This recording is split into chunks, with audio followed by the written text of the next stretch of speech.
Yeah,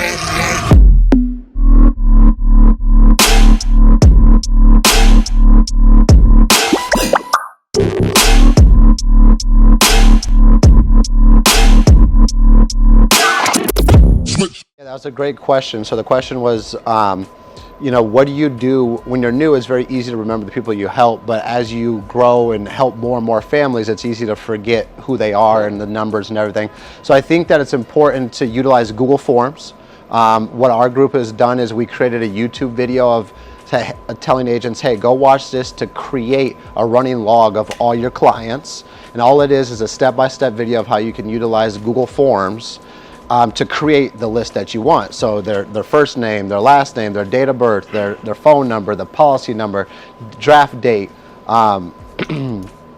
beneficiary name, premium amount, banking info, like everything you would possibly need to, just in case if they got declined or it got sent into underwriting, you're not having to call them back and ask them all this sensitive information. You can reference that Google form.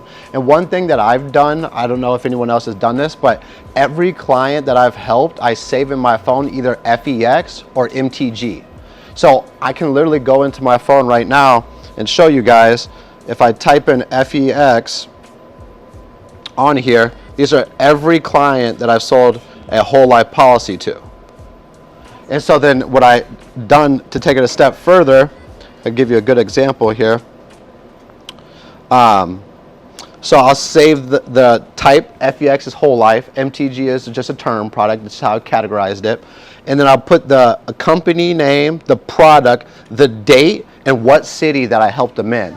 So it puts me right back in that moment of time, and twice it's helped me save a policy because it's put me back in that time frame. Like this lady called me from Washington, I live in Texas. I had the date, her name, and I remembered exactly that conversation, and she was educating her 2 kids on why this was important. And then 5 months later, she was trying to cancel the policy, and I brought her back into that moment of time. I was like, I'm confused as why you want to cancel your policy. You were teaching your children how important this was. Like, I get it, you may not see the value of it right now, but your kids are in school. At least keep it until they're out of school. Like, wouldn't you agree that's better than just canceling it now? She's like, wow, you're a really good salesman. You remembered exactly our conversation. You know what I mean? Like, but it put me back in that moment of time, and I tell you guys that story because it literally helped me save a policy. So just be intentional with your clients, and then you take it one step further and you can save a picture. You know, pictures really put me back in the moment in time. This dude didn't want to take a picture, which is completely fine, but I put in as much information as I can. If I go to MTG, it's the same thing. These are all my term clients. So I do it in a Google form, and I do it with my contacts. So when they call me, it puts me back to the moment of time. So I hope that helps. I do that same thing. So on the phone, save the name, save the number. Then I do it in Google Sheets. And then the other thing I was going to say is, once you get so busy to where it's hard to juggle all those small things, delegate it. Hire somebody. Hire someone that's an assistant or office assistant that can do all that small stuff for you. You know, just think about what your time is worth. Is it better just to hire somebody and have them do that stuff where you can be writing a policy, help another family?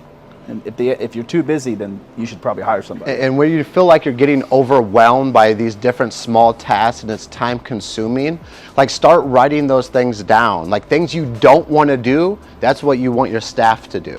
So all those little nitty gritty things that frustrate you or time consume, write those down and keep a running log of that, so then you know what you're looking for when you bring a staff on. I think that's a big tip as well once you get to that point.